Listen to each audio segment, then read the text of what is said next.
Hello, I'm Paul Beckwith, and I'm going to talk about a very crucial study, peer-reviewed scientific paper that was just released online.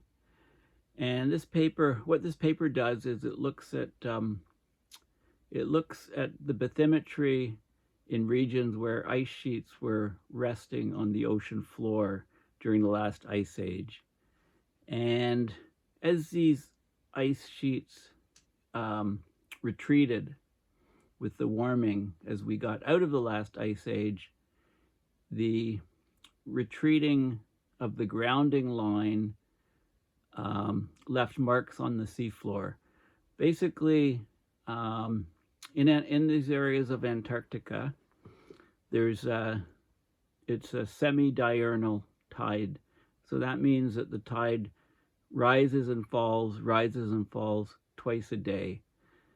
And when the ice was grounded on very flat ocean floor, where the slope of the ocean floor is less than about a degree or so in the angular change of the slope of the seafloor, so very, very flat, the tides would lift up the ice at high tide, and then at low tide it would be settled back into the sediment, and this would repeat twice a day. And because this ice sheet is melting back and retreating, you can see the marks that are left in the sediment as the ice retreats. And you get these ridges in the sediment, and you get 2 ridges per day. So if you count all these ridges, and you know that there's 2 ridges per day, you can actually see from this tidal effect or buoyancy effect how quickly the ice sheet has moved. And the data is actually extremely surprising. It turns out that these ice sheets can collapse at rates of 600 plus meters per day, which is far faster than feared. So I'm going to talk all about this new study, and basically it means that the ice can melt out far faster than people have thought. And I say most people because, when I've talked in my videos about global sea levels rising 7 meters by 2070, everybody laughs at me, says that's impossible. But, it's these type of mechanisms are showing that the ice is going far faster than we think. So before I talk about this Guardian article, which came out just from Wednesday, April 5th, so just less than a week ago, I want to go to a chart in the back of the paper, and I'll talk about the peer-reviewed paper. It's open source, but here's a table showing rates of grounding line retreat and ice shelf thinning from marine, geological, and satellite-based studies. So this study that I'm talking about, this new study, is on the mid-Norwegian margin, and it's bathymetry of the ocean floor from ships, and the grounding line retreat rate was as high as 55 to 610 meters per day, and that was sustained over at least 21 days. The thinning rate at the flotation point, so the thinning rate at the point where we're at the grounding line. If you go further out to the ocean, the ice, you've got the ice shelf which is floating. Okay, so the thinning rate is less than, it's about 4 meters per day, with a mean of 3.32 meters per day. So that's the vertical thinning of the ice. The bed gradient, the ocean seafloor gradient, is less than 1 degree. The tidal range, okay, so the range of tide between low and high tide is only 2.5 meters per day.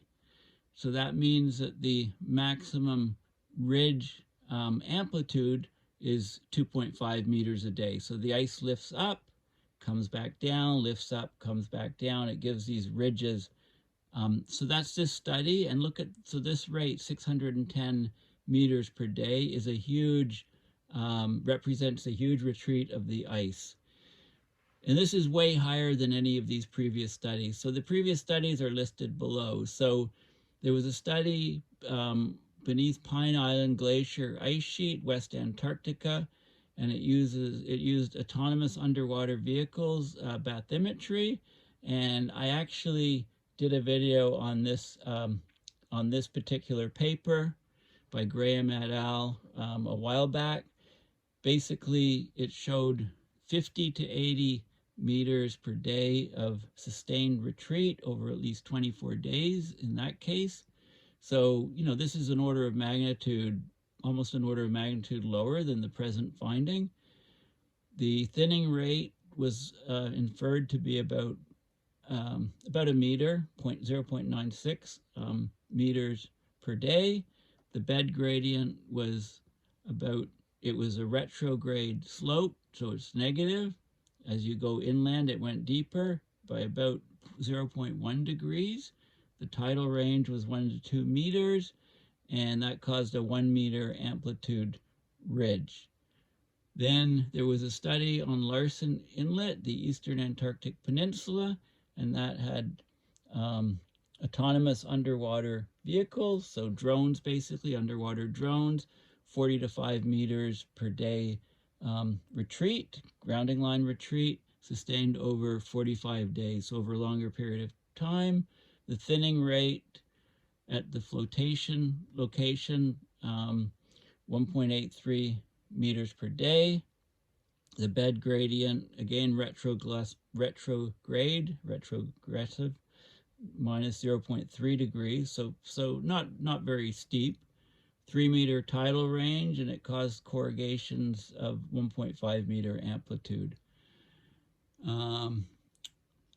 Beyond Thwaites Glacier, West Antarctica. Again, most of these studies use these underwater drones, autonomous underwater vehicles, so that the ship just releases them and they're radio controlled. It's like you're operating a radio controlled device, although the telemetry is often via fiber optic cable. You can't use radio signals under the water to control it. It was a 6 to 8 meter per day grounding line retreat, 0.24 thinning rate. Again, retrogressive slope, but very, very small, minus 0.25 degrees. Tidal range 1 to 2 meters and 0.7 meter ridges. Thwaites Glacier, West Antarctica, using satellite-based imaging. It looks like the grounding line's retreating 3.28 meters. That's the maximum rate, average between 2011 and 2017.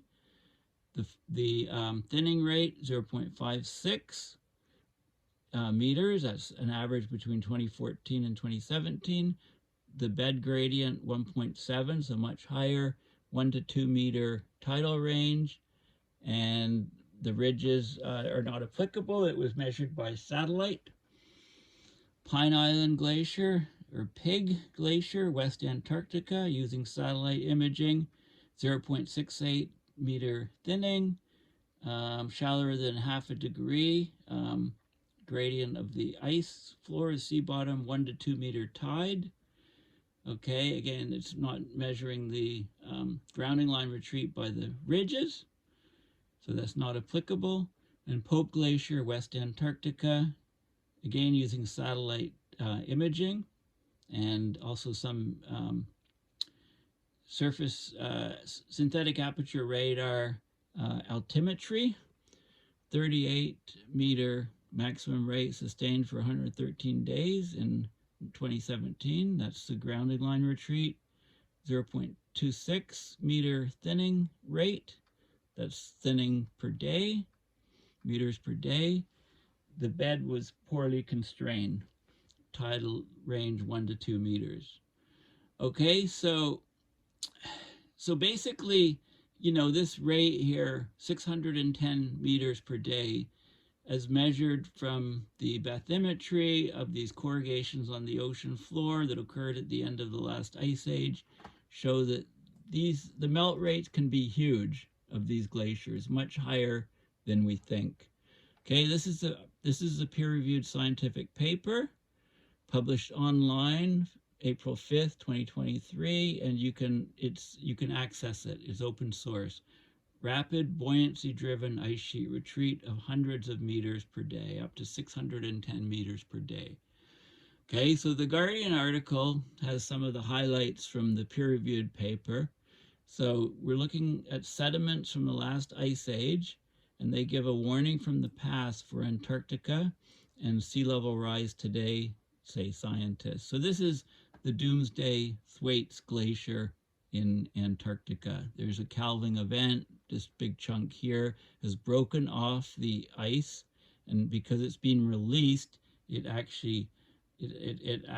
being held down in this case by the ice shelf, so the part that broke off actually rises up to a greater height before crashing down into the ocean and breaking up. So these ice sheets can collapse into the ocean in spurts of up to 600 meters. That's about 2,000 feet per day. This is far faster than any study has previously shown, almost by a factor of 10. This finding, which is based on seafloor sediment formations from the last ice age, was a warning from the past for today's world in which the climate crisis is eroding ice sheets. The discovery shows that some ice sheets in Antarctica, including the so-called Doomsday Thwaites Glacier, could suffer periods of rapid collapse in the near future, further accelerating the rise of sea level. The rising oceans are among the greatest long-term impacts of global heating, because hundreds of major cities around the world are on coastlines and are increasingly vulnerable to storm surges and flooding. Okay, we may have already passed the point at which major losses are unstoppable, and that will lead to meters of sea level rise. Okay, so here's how the rate of ice sheet collapse was calculated in this method. Okay, so you basically look at the small ridges that run parallel to the coast at the grounding line. Okay, so here's the ice sheet. This is the land over here. This is the ice flow in this direction. This is part of the ice sheet on the land, but this is grounded on bedrock far below sea level. And this is the ice shelf that extends out. And what you have here is the grounding line is where the ice here touches the bedrock, and the tidal motion up and down is in this direction. So the whole thing's lifted up, goes down, lifted up, goes down. So don't forget this is retreating back. So when it comes down at low tide, it marks the sediment floor. It creates a depression in the sediment floor. When it's lifted up, okay, then that mark remains, and then it recedes back inward. So it keeps a record. As it's retreating, you could get an idea for how fast the retreat is because you get 2 ridges put in the sediments per day. High tide, low tide, high tide, low tide. At low tide, you get the ice embedding into the sediment, and then it's lifted up at high tide. Okay, so sediment at the grounding lines pushed up into the ridges leaves a set of parallel lines. The speed of ice sheet collapse can be calculated by measuring the distance between these ridges. So you just measure the distance between the ridges, and you get 2 cycles per day, okay, as the grounding line retreats. Okay, so here's another view. The ice is not completely flat. Okay, so it leaves these grooves, but it moves up and down, creating the parallel lines in the sediment. You can calculate how quickly the recession of the whole ice sheet was by the distance between these grooves. So these pulses, so basically there's times when the recession is very, very large, up to 610 meters per day, sustained over, 3 weeks at least. And so this is, and then the movement of the ice can slow down, and then it speeds up again. So these pulses where there's a high movement of the glacier inland translate into sea level rise and could be very important for sea defenses. The rate of loss was critical if, for example, a rise expected over 200 years could actually occur in 20 years. Okay, so we don't know how quickly ice can melt. this study shows that we've been wrong, completely wrong up to now on the maximum rate of ice retreat. It's actually 10 times faster than we've thought. So most previous estimates of the rate of ice sheet collapse come from satellite data. And I showed you that, there were studies, the satellite data studies on that table, those have been collected over a long period of time for about 50 years. But this study looks back thousands of years, allowing a much greater range of conditions to be analyzed. So it's published in Nature, very reputable journal. There was high-resolution mapping of the seabed off Norway, where large ice sheets collapsed into the sea at the end of the last ice age. The last ice age peaked 21,000 years ago, and then it started melting back. Okay, so the tides lift the ice sheets up and down twice a day, squashing sediments into these ridges at the grounding line. And you just measure the distance between the ridges and see the collapse. So the speeds that were measured were between 50 meters a day and 600 meters a day. That's up to 20 times faster than the speediest retreat recorded by satellites of 30 meters a day at the Pope Glacier in West Antarctica. Ridges have been studied before in Antarctica, but only over an area of 10 square kilometers, and this is using the underwater, the UAV, the underwater drones. Of course, they don't move very fast. They're limited battery power. Some are tethered to the surface with fiber optic cables and power, right? You can only do a very small area, but this new study looked at an area of 30,000 square kilometer, 7,600 ridges. The fastest rates of ice sheet loss to the ocean are found where the ice sheet's been resting on a virtually flat seabed. Okay, this is very important. This is because a relatively small amount of melting at the base of a flat-bedded ice sheet can lift a large section of the sheet and shift the grounding line much further inland, inshore, than if the sheet was on a steeper slope. So these Norwegian ridges, they showed rapid spurts of ice loss lasting up to 11 days, but they probably last for months. The measurement at Pope Glacier showed 30 meters a day for 3.5 months. 600 meters a day wouldn't be sustained for a year or many years. You'd have no ice left. But the present day rates of melting are sufficient to cause short pulses of rapid retreat across flat-bedded areas on the Antarctic ice sheet, including at Thwaites. Okay, so retreat's not a steady process. It happens in these short bursts. It wasn't spotted from space because you tend to track changes once per year at most. But what it's showing is that fast rates can be sustained, and this has huge implications for the rate at which we can lose ice sheets in Antarctica and in Greenland, and that they happen in spurts, and they happen when the seafloor is very flat. Those are the key findings. So let's look at the paper now. Okay, so you can access this, just take the title and Google it, and you can find it, and you can open it up and look at the actual peer-reviewed scientific paper. So rates of ice sheet grounding line retreat can be quantified from the spacing of these corrugation ridges on deglaciated regions of the seafloor, providing a long-term context for the approximately 50-year satellite record of ice sheet change. The few existing examples of these landforms so far are restricted to small areas of the seafloor, which limits our understanding of future rates of grounding line retreat and hence sea level rise. So that here they use sonar scans. They use bathymetric data to map more than 7,600 corrugation ridges across 30,000 kilometers of the mid-Norwegian shelf. The spacing of the ridges shows that pulses of rapid grounding line retreat happen at rates ranging from 55 to 610 meters per day. They occurred across low gradient, low slope ice sheet beds. The seafloor change in depth is between plus or minus 1%. The gradient or the slope of the seafloor bed. These values far exceed all previously reported rates of grounding line retreat across the satellite and marine geological records. The highest retreat rates are measured across the flattest areas of the seafloor, suggesting that near instantaneous ice sheet ungrounding and retreat can occur where the grounding line approaches full buoyancy. Hydrostatic principles show that pulses of similarly rapid grounding line retreat could occur across low gradient Antarctic ice sheet beds, even under present climate forcing. Okay, so this is a vulnerability of flat bedded ice sheets to pulse.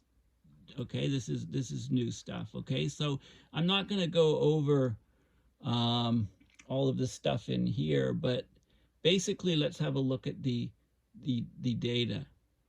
Okay, so I guess a couple key things. The acceleration, retreat, and thinning of many coastal regions of Greenland and Antarctic ice sheets have been observed over the satellite area. The mass imbalance of these ice sheets has contributed about 0.7 millimeter annually to global sea rise since the 90s. But the ice mass loss is regulated by the grounding line, which is the sensitive boundary between grounded and floating ice. The location at which ice loses contact with the seafloor, the grounding line, varies daily by up to several kilometers through tidal-induced motion. Okay, so they used basically high-resolution bathymetric data. So side-scan sonar, very, very high resolution, so they could get all the details in the seafloor glacial geomorphology, any features sticking out, any depressions, trenches, ridges, etc. They could resolve subdued, less than 1.5 meter high corrugation ridges, known as ribs, that are interpreted to form by tidal-induced motion of a retreating grounding line. The spacing of these ridges suggests that the grounding line retreated at up to 50 meters per day or 10 kilometers per year at that location during the last deglaciation. Okay, this was some previous work, but so this is some more recent work, shows 11.7 kilometers a year. But if you look, this study shows, so 50 meters a day retreat corresponds to greater than about 10 kilometers a year. So, 500 meters retreat would be, multiplied by 10. That would be over 100 kilometers per year retreat. The glacier is basically gone. So these high rates of retreat are in spurts, right? They're, maybe for 3 weeks, maybe for a month, maybe for longer. They'll find some regions for longer. But basically, they're for spurts. Very, very high retreat, and then it slows down. So it's in spurts that occur. So they looked at these glacial landforms. So basically, fast-flowing ice streams extended from the troughs of these fjords in Norway during the last glacial maximum. And then the deglaciation of the continental shelf between about 19 and 15,000 years ago include numerous grounding zone wedges, GZWs, that demarcate the locations of still stands and or readvances of the former grounding line. So, and then you get these ridges. So this is the study here. Okay, so Norway's over here. This is the continental shelf here, and this is a drop-off into deep ocean water. So what they did is, this is where the glacier flow was. So the bottom was all scraped in this region, and this was another one here. And this is the ridge spacing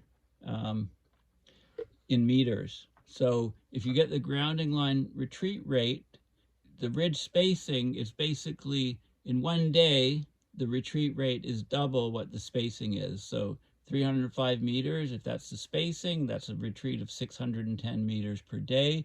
And those are the purple regions here. So the retreats were extremely high in this region, and they dropped off a little bit down here. They were more like 200 to 300 meter per day retreat rates, but very, very fast. So this glacier retreated extremely fast at the end of the last ice age. This one, not quite so fast. This one, the yellows, light yellows to browns to some reds, You know, more like under about 300 meters per day, more like about 100 to 200 meters per day in this region. Some of these triangles, some of these rectangles are expanded, and you can see them here. So this region B is this picture, and we've got a region C here, this picture, and D over here. Okay, this little picture. So this is what you can actually see with the bathymetry. This is this is over 200 meters, and you can see these ridges, these corrugated ridges. So that tells you, you know, which, and this is B right here. So again, it's up here. So the land is over here, right? So the glacier is retreating, and it bumps up and down and make these images in the seafloor. So these are the ridges. The CRs are the ridges. Okay, where's the CRs again? The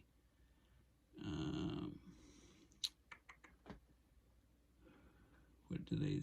The CRs. Okay.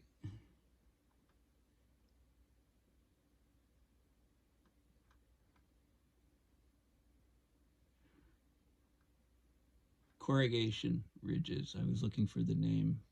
Again, forgot the name. So these are the corrugation ridges from the ice moving up and down. Okay, so this is location B right here. This is location C over here. And you can see which way the glacier was moving, retreating over that particular terrain. And because the ice has moved off, these things are preserved in the ocean floor since they were created, you know, 11 to 19,000 years ago. Like the sedimentation rates are very low, so some of them are filled in a bit, right? Some of the sediments lie in, but because the sedimentation rate is so low, it doesn't destroy these features between when they were put on the seafloor and what we can see now.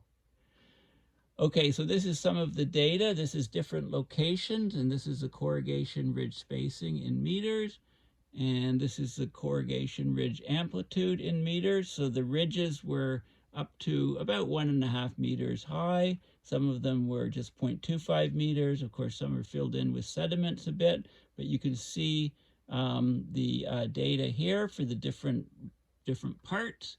And here's the inferred grounding line retreat per day in meters. This is the local seafloor gradient in degrees, so the slope of the seafloor. So when it's very, very flat, right, when there's no slope, the seafloor is perfectly flat. That's this line here. If you go up to about 0.1, if the slope is 0.1 or 0.2 degrees Celsius, either prograde or retrograde, you can get very, very high grounding line retreat rates in meters per day. Okay, up to 610 meters per day. In fact, all of these purple ones are above about 450 meters per day. This is the ridge spacing. You need to double this to get the retreat rate. Okay, so this is the key figure. This is a schematic showing sort of what's happening with the ice flow. You know, here's the glaciers expanding. The ice flow is this way. Okay, so it basically scores the bottom, and it makes these lines here, these ridges, if you like, or trough. And then, you know, the tidal motion moves it up and down, but because the things are going out into the ocean, you know, as the glacier is expanding, then it doesn't, the formations are all underneath the ice and scraped away. And then you have the, when you have the grounding line retreating, okay, then there is some structure to the ice, basal melting as it's retreating, the tide's lifting it up and down, and you get the ridges put in this way, these corrugation ridges. Okay, okay, so that's basically what's happening.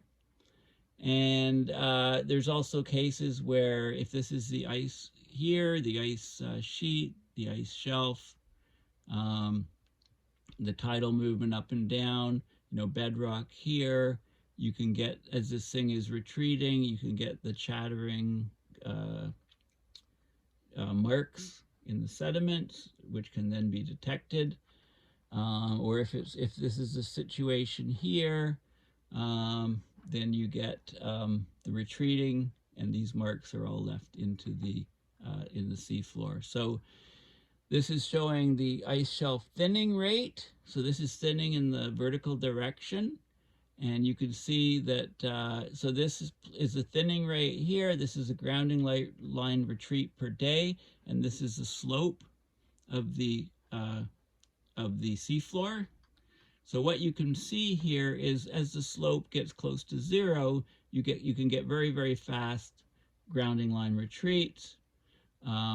When you've got a flat ocean floor, if the ocean floor is, closer to a degree in slope, then the grounding line retreats that you get are much, much smaller. Okay, because the ice, is not, if you just think of the geometry as you move back, you're not, the retreat is going to be much, much slower to create the grounding line movement. Okay, so those are the key factors. That's the key factors. And I'll just show you some more data from, there's an appendix here. Let's just go to some of the figures here. So this is showing you, here's Norway here. Up in this region is where the map here is. This is off the end of the continental shelf into the Norwegian Sea. And you can see these are the corrugation ridges, the yellow lines, and these are bigger features here.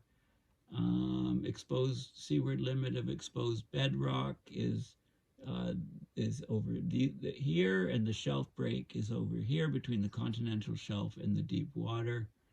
And they did the bathymetry in these boxes here. Okay, this is showing you some more data. Okay, so, and then more images showing the different corrugation ridges within, so an inclusion here or a trough, and corrugation ridges within the inclusion, ice flow direction, right? So this is different regions that are looked at, and then these are the ridges that are overprinting these larger scale features. Okay, similar things here. So there's loads of data. This is showing this area, some more data showing this is the seafloor gradient, and this is the corrugation ridge spacing, and you multiply this number by 2 to get the grounding line retreat, which again is 610 meters. This is there's an incision, and this is the ridges. The blue is the ridges, the ridge spacing for ridges that are in the inclusion. Other ones are not in the inclusion. So you can see the extent. Not only is the grounding line retreating, but you can measure the spatial extent over which the grounding line is retreating, and that's of course very important for knowing the volume of ice that's retreating. Here's some different scans of different features: iceberg plow marks, tidal ridges, some close-ups, of what's happening. The morphology of the bottom is seen from the bathymetry, and different scales, different ridges, etc. Okay, and then some of the data on the sonars and the surveys that were done. So these surveys were done over a period of time. They weren't all 1 year, so they've looked at lots of data. And again, I showed this at the beginning, and this shows you this particular study found retreats up to 610 meters per day with a very shallow bed gradient, so almost completely flat seafloor, tidal range 2.5 meters, but it's twice a day, making these ridges 2.5 meters up to 2.5 meters in amplitude. And this type of very large rate was sustained over at least 3 weeks in some regions. And basically, yeah, if it was sustained long term, there'd be no ice left there. So these things are extremely concerning, and this shows, these glaciers can melt back way quicker than we thought. I mean, if you look at the previous rates, 38 meters per day, Pope Glacier, 6 to 8 meters per day, 50 meters per day. 50 meters in some areas in these recent studies, but now we've got 610 meters per day. So this is very important. It means that glaciers in Antarctica, glaciers in Greenland can melt out much quicker, much more quickly than we thought, and thus global sea levels can be expected to rise much faster than people have thought. So thank you for listening. Please consider going to my paulbeckwith.net website and supporting my research and videos by donating with PayPal, setting up something monthly for a few bucks a month even. All of that helps. It keeps keeps my research going, keeps my videos going. Thanks again, and bye for now.